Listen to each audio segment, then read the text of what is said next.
Welcome to the Prescott Lab podcast. Not just theory, practical science for everyone. I'm Dr. Jonathan Prescott, and today we're opening the door to a topic most men think they understand, but few have ever truly examined. Let me ask you a direct question. If you're over 60 and still masturbating regularly, do you really know what it's doing to your body? Because here's the quiet truth most doctors won't say out loud. Masturbation, especially frequent ejaculation, isn't just harmless. It's not just a release. It's a biochemical event, one that triggers a cascade of changes inside your prostate, some healing, some harmful. And depending on your age, your hormones, and your overall health, it might be helping you or quietly wearing you down. Now, I'm not here to preach shame. I've been a physician for over 30 decades, and trust me, the last thing any man needs is another finger pointed at his private life. But if you've ever wondered, is doing this every day still good for me? Then what you're about to hear could change how you think about your body and your manhood forever.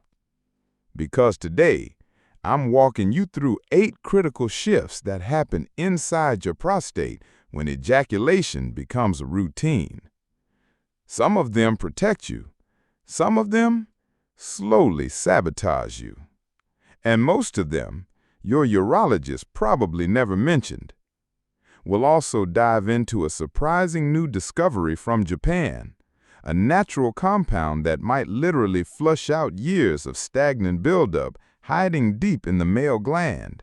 Not a gimmick, a legitimate hypothesis grounded in emerging science. But before we open that door, do me one small favor. Hit subscribe, tap the bell icon, because the information we explore here, it's not fluff, it's not recycled headlines. It's real, physiological insight that can help you stay sharp, strong, and sexually confident, not just this year, but for the decades ahead. And if this conversation speaks to you, leave a comment with the number 1. If it doesn't, drop a 0. I want to know who's listening and how I can better serve you. All right, let's begin with the first and most misunderstood change that happens inside your prostate when ejaculation becomes routine. Fluid retention and glandular swelling. The symptoms might seem innocent: a slower stream, more bathroom trips at night, a dull pressure down low. But what's happening inside, it's anything but innocent. Let's break it down. Main idea number 1: prostate enlargement and fluid retention. What most men feel but never truly understand. Let me tell you something I hear almost every week.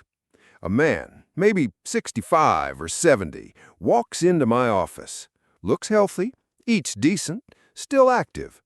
But then he lowers his voice and says something like, "Doc, I keep waking up at night 3, 4 times. I pee, but it never feels done. I strain and still feel stuck."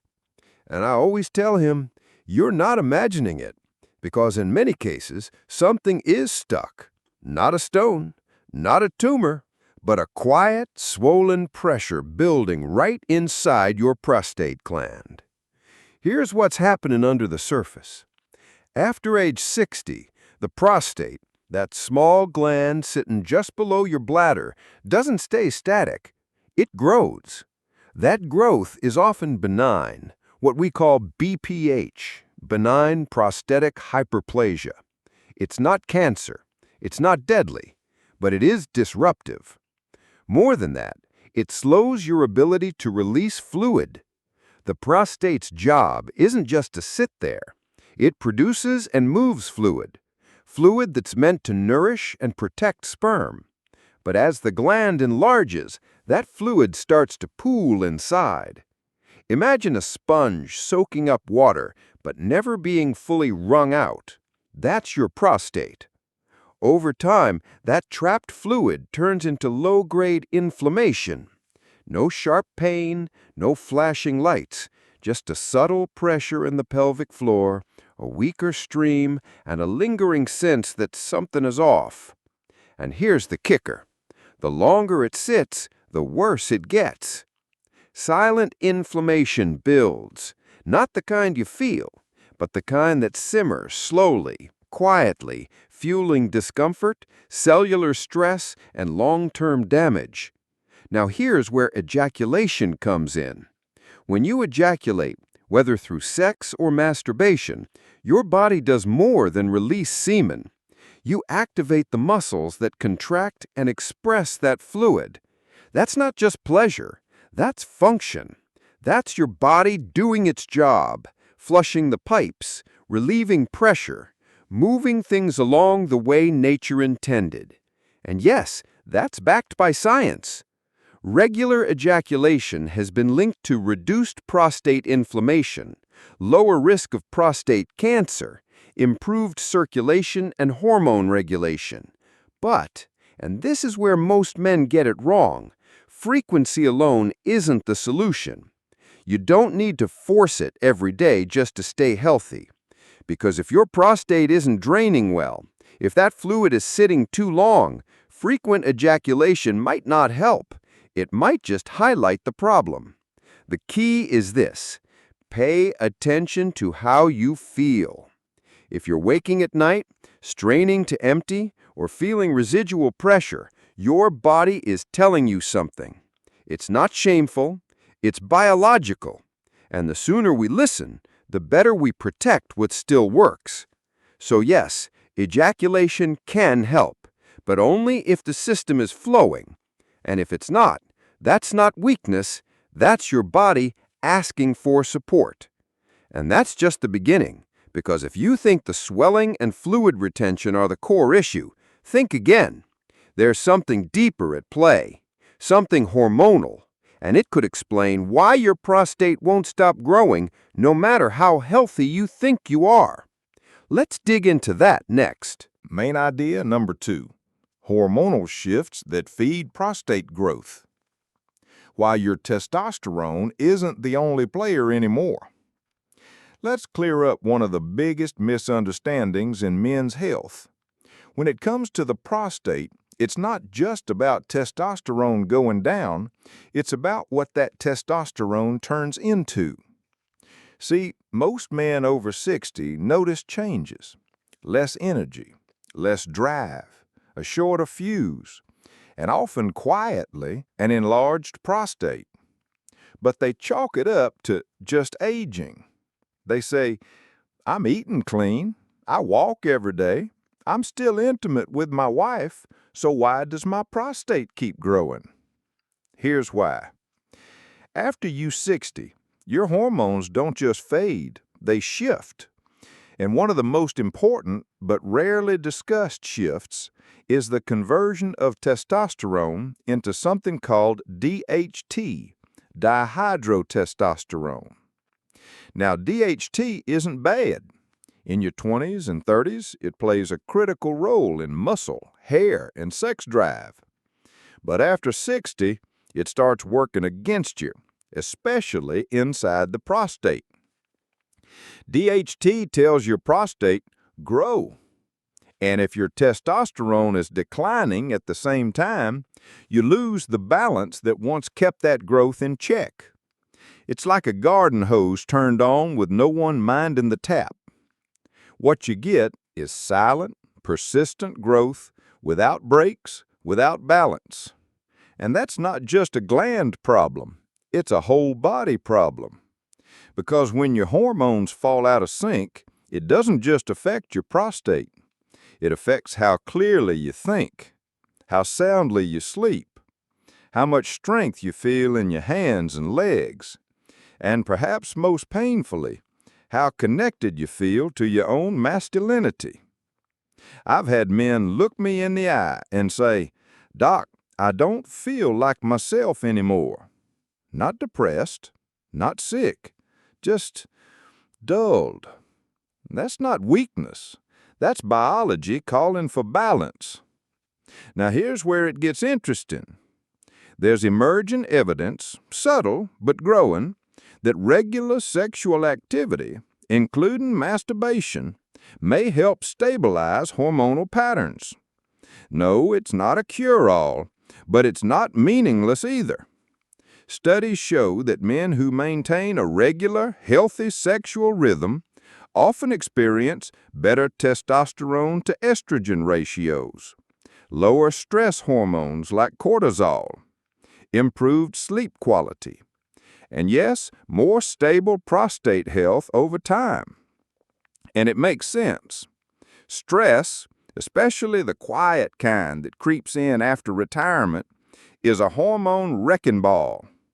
And ejaculation, when it's part of a balanced, connected life, may help relieve that internal pressure valve, both emotionally and physiologically. But let's be clear, this isn't about chasing numbers. Not once a day, not even once a week. It's about tuning in to your own body, asking, what makes me feel clear, calm, connected, and honoring that rhythm? Because in the end, what makes you feel most alive is often the very thing that helps your biology thrive. Still, hormonal shifts are only one piece of this aging puzzle. Because while hormones tell the body what to do, it's the health of your cells that determines how well those instructions are carried out. And over time, if those cells break down, even perfect hormone levels won't protect you. Let's talk about what really happens deep inside the prostate, at the genetic level. Main idea number 3, accumulated DNA damage in prostate cells, the quiet threat no one sees coming. Aging doesn't ask permission. It doesn't make noise. It just shows up quietly, slowly, until one day you catch your reflection and wonder when the lines arrived. And nowhere is that quiet erosion more dangerous than inside the cells of your prostate. Now, let's get one thing straight. Your prostate is not just some lump of tissue. It's alive. Millions of cells constantly dividing, repairing, regenerating. But here's the catch. With each division, errors can happen. Tiny ones, barely noticeable. But over time, those small errors accumulate like typos in a book. At first, they don't change much, but keep piling them up, and eventually, the story stops making sense. This is what we call DNA damage. And it's not about doing something wrong. It's about living long enough for the repair crews inside your body to fall a step behind. That's why prostate cancer becomes more common after 60. Not because you fail, because time wears on even the best machinery. Let me tell you about Howard. He was 68, still coaching Little League, walking daily, no symptoms. We checked his PSA, slightly elevated. Nothing alarming. But I followed my gut and ordered a biopsy. What we found? Early stage prostate cancer. Caught in time, treatable, but completely silent. He told me, "Doc, I feel fine. How can something be wrong?" That's the most dangerous part. When the damage is deep enough to matter, but not yet loud enough to feel. So how does ejaculation fit in? Well, here's the fascinating part. Some researchers believe that ejaculation helps clear out aging or damaged cells. Not just fluid, but cellular debris, old protein fragments, oxidized particles, worn-out secretions. Think of it like cleaning out a drain before the clog becomes permanent. Is it a cure? No. But can it help maintain cellular health when combined with proper diet, hydration, and hormone balance? Absolutely. And here's another layer. When you ejaculate regularly, your stress hormones drop. You sleep better. Your circulation improves. And all of those things combined help support your body's natural repair systems. Because DNA damage doesn't happen in a vacuum. It happens in an environment shaped by inflammation, stress, hormones, and oxygen flow. And you have more control over that environment than you think. So I tell my patients, don't wait until you feel it. Don't wait for pain, because by the time your body sends a clear signal, the damage may already be deep. Instead, focus on the quiet clues, changes in flow, restless nights, or simply that sense that something's just different.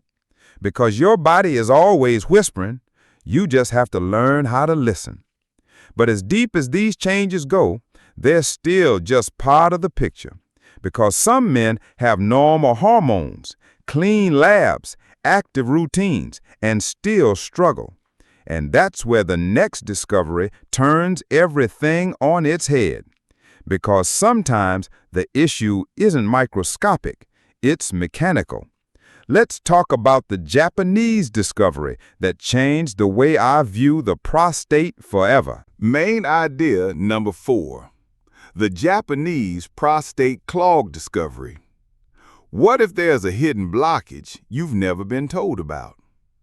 A few years ago, I came across a study out of Japan. And I'll be honest, at first I thought it sounded far-fetched. Too fringe, too different from the textbooks I'd studied for decades. But the more I read, the more I paused. Because what these researchers described lined up perfectly with what I've heard from hundreds of men in my practice. They weren't talking about cancer. They weren't talking about stones. They were talking about something they called a prostate clog. Now let me be clear. This isn't a medical diagnosis. You won't find it on your MRI report. But it might be one of the missing links behind symptoms men have struggled with for years. Here's what they discovered. Over time, as men age, the prostate can accumulate a dense, rubbery mass. Not quite a tumor, not an infection, but a blend of old cellular debris, hardened protein fragments, and stagnant fluid that never got fully released. Think of it like hardened sludge building up in the pipes of an old house. It doesn't show up on your water bill, but the flow changes. Stops and starts, less pressure, more noise. That's what many men report. Doc, I pee, but I have to push. I feel pressure even when I'm done.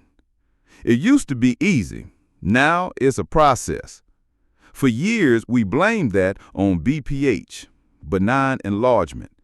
And yes, that's part of the picture. But what if there's something physical blocking the release valve?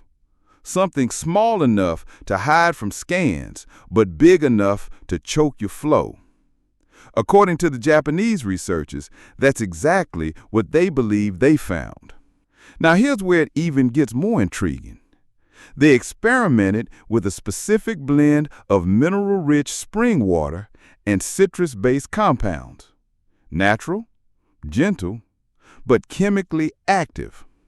In their trials, this combination appeared to break down the clog, dissolving hardened buildup inside the prostate. In some men, urinary flow improved within days. Less pressure, fewer nighttime trips, greater release.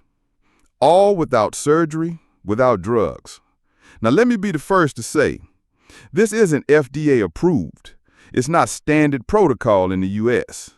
And I would never recommend skipping your urologist because of a blog post or bottle of supplements. But here's why this matters. It validates what many men have been feeling all along. That sense that something is stuck isn't all in your head. It might be real, physical, and addressable. And as a physician, I believe every man deserves options, deserves to be taken seriously, deserves to explore new answers, especially when the old ones haven't helped. So yes, we'll talk more later about how this Japanese approach might support your prostate's natural cleansing process. But for now, just remember this. If you feel pressure, If your flow has weakened, if your intimacy feels disconnected, don't let anyone dismiss it as normal aging. You know your body, and your instincts are often right. But cleansing the clog is just a start. If you want lasting relief, not just better flow today, but a healthier future, there's one habit that too many men skip. It's simple, annual, and in many cases, life-saving. Let's talk about it next. Main idea number 5, annual prostate checkups. The 15-minute habit that could save your life. After our last episode, a listener named Raymond from Arizona wrote in. He's 67 and said, "Doc, I've never had a prostate exam. If I feel fine, is it really that necessary?" Raymond, that's not a dumb question. It's one of the most important ones I get. And I hear it all the time. From good, tough men who've spent decades pushing through pain, solving problems, showing up for everyone but themselves. But here's the truth I've learned over and over. With the prostate, silence doesn't mean safety. Some of the most dangerous changes, prostate cancer, aggressive inflammation, even infection, don't start with pain. They start quietly. No warning, no red flag. Just a slow shift until one day it's no longer subtle. Now let's be honest. I know the part most men dread, the rectal exam. One listener messaged me after episode 12 and joked, 15 seconds with a gloved finger, I'd rather chop wood shirtless in a snowstorm. Fair enough, but here's what I told him and what I'll tell you. You wouldn't ignore the oil light on your dashboard. You wouldn't let your truck run 50,000 miles without maintenance. So why treat your body, your one shot at a healthy life, with less care? The digital rectal exam may be awkward, but it's fast, painless, and it's the only way we can feel for subtle changes in the texture, tone, and size of the gland, things a blood test can't catch. Which brings us to the second tool, PSA, prostate-specific antigen. It's a simple blood test, but here's what matters, the trend, not just the number. I've seen men with normal PSA levels, but rising year after year. That rise means something, and the earlier we catch it, the better we can act. Now, I've had patients say, "Doc, I feel great. I'll check in next year." And I wish I could say they always came back in time. But the truth is, I buried too many good men who didn't. Let's not wait for symptoms. Let's not wait until your family's standing around wondering what could have been different. If it's been more than a year, call your doctor. Book the appointment. Get the exam. Get the blood work. Do it for your peace of mind. Do it for the version of you who still wants to fish, hike, make love, and sleep through the night at 75. Because here's what I've seen again and again. Once men start showing up for their health starts showing up for them. Energy comes back. Sleep improves. And more importantly, the quiet anxiety that something might be wrong starts to fade away. You stop living in reaction, you start living in intention. But annual checkups are only part of the picture, because what you do at the dinner table tonight can either help calm that aging prostate or quietly inflame it. Main idea number 6, eat an anti-inflammatory diet. What you put on your plate might be fueling the fire. A while back, a listener named Harold reached out to me. He's 72, grew up on meat and potatoes, still does a bit of yard work every morning. He said, "Doc, I've done everything, the meds, the walks, the supplements, but I'm still waking up 4 times a night to pee. What am I missing?" and I ask him plain and simple, Harold, what are you eating? Because for most men over 60, inflammation isn't just in your back or knees, it's inside your prostate. And more often than not, it's being fed 3 times a day right from your plate. You know the culprits: processed meats, refined oils, deep-fried comfort foods, sugary drinks that hit fast but linger inside like sludge. These don't just raise blood pressure, they ignite a low, steady fire in your body, silently burning through your blood vessels, organs, and yes, your prostate. That fire doesn't scream, it simmers, fueling swelling, slowing healing, and making symptoms like urgency and weak flow harder to manage. But here's the good news. Even after 60 or 70, your body listens. Give it better fuel, and it responds quickly. I've seen men go from 4 bathroom trips a night to 1 just by changing what's on their fork. Let me highlight one powerful example. Cooked tomatoes. Not raw, cooked. Tomato sauce, tomato paste, tomato soup.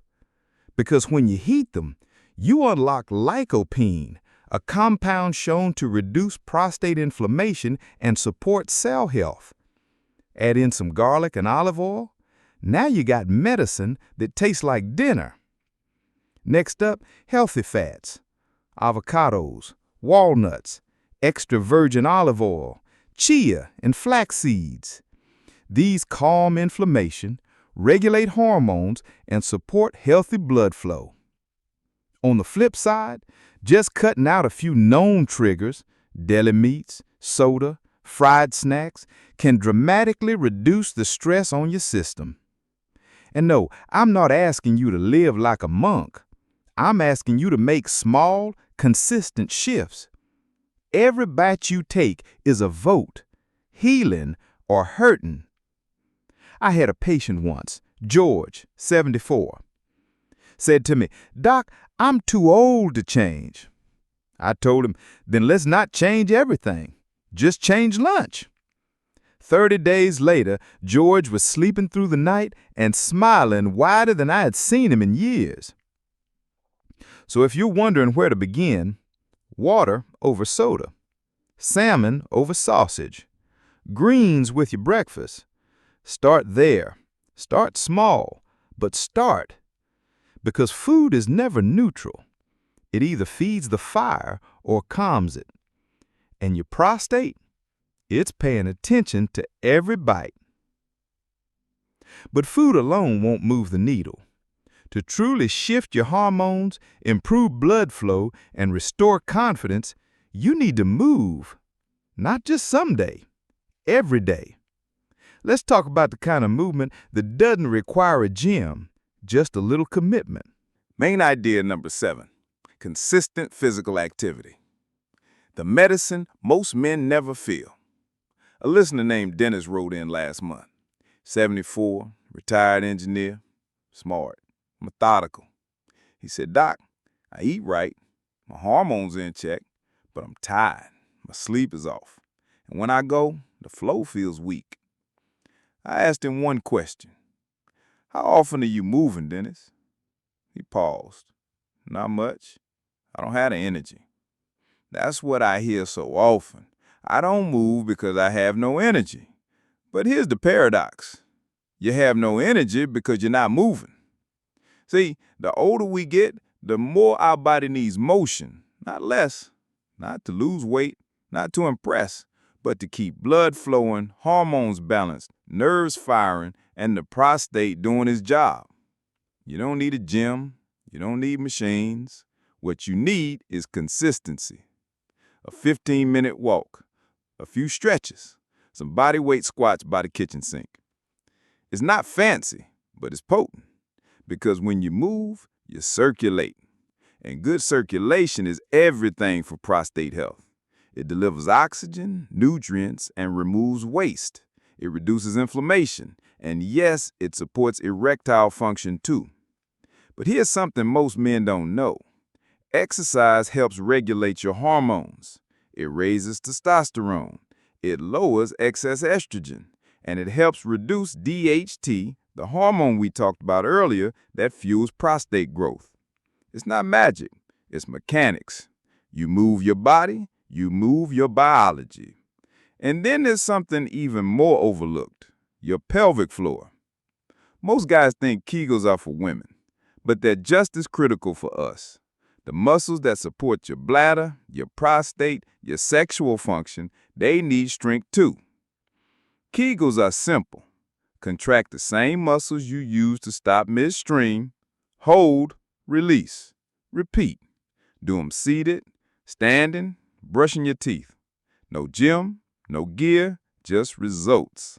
I've had men in their 80s regain control, sleeping through the night, avoiding leaks, even improving intimacy, just by doing Kegels for 2 to 3 minutes a day. Now back to Dennis. He started small, a 15-minute walk each morning, then light resistance twice a week. By month 2, he came back smiling. He said, "Doc, I feel like someone plugged me back in." That's what movement does.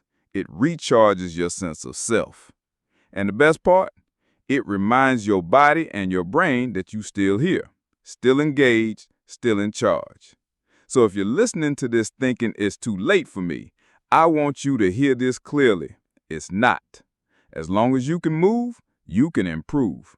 But there's one final piece to this puzzle. Something so simple, so ordinary that most men dismiss it entirely. And yet, it may be the one missing link that ties everything together, from your flow to your energy to your recovery. Let's wrap up with that next. Men idea number 8, hydration, the most overlooked tool. The simplest medicine most men still miss. If that's one thing I've seen over and over in practice, one habit so simple, so basic, it's almost embarrassing how often we ignore it. It's this. Most men over 60 just don't drink enough water. And I'm not talking about coffee or soda or the iced tea you sip while mowing the lawn. I'm talking about real hydration, clean, steady, intentional water intake. A patient once told me, "Doc, I drink when I'm thirsty." And I said, "That's like waiting for your engine to smoke before adding oil. By the time your body asks for water, you're already running dry. And when you're dehydrated, everything slows. Urine becomes more concentrated. The bladder gets irritated. The prostate stays inflamed. The flow, weak, hesitant, frustrating. You see, your urinary system was designed to flush toxins, hormonal byproducts, inflammatory debris. But when there's not enough water in the system, that flushing becomes sluggish. And that stagnation, it irritates, it swells, it burdens the prostate with more than it was ever meant to carry. The fix? Not pill, not a supplement, just water. And I get it. We didn't grow up carrying water bottles. We had black coffee in the morning, a can of soda at lunch, maybe a beer after work. But somewhere along the line, we stopped giving our bodies what they actually needed. For most men, 2 to 3 liters a day is ideal. And not all at once, just spread out from morning to early evening. Start the day with a tall glass. Keep a refillable bottle by your side and taper off after dinner to protect your sleep. Now, hydration alone won't fix everything, but it's the difference between a stream that flows and one that clogs, between a prostate that flushes and one that stays congested. I've had men who were sure they needed antibiotics or a surgical consult. Turned out, all they needed was 3 weeks of clean hydration. Symptoms faded, flow returned, energy lifted, all because they gave their body the one thing it had been quietly begging for. And if you're already doing everything else, eating right, moving daily, managing stress, hydration becomes the glue that holds it all together. It amplifies every effort you're making.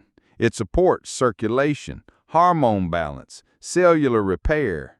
It's not fancy, it's not expensive, but it works if you stay consistent.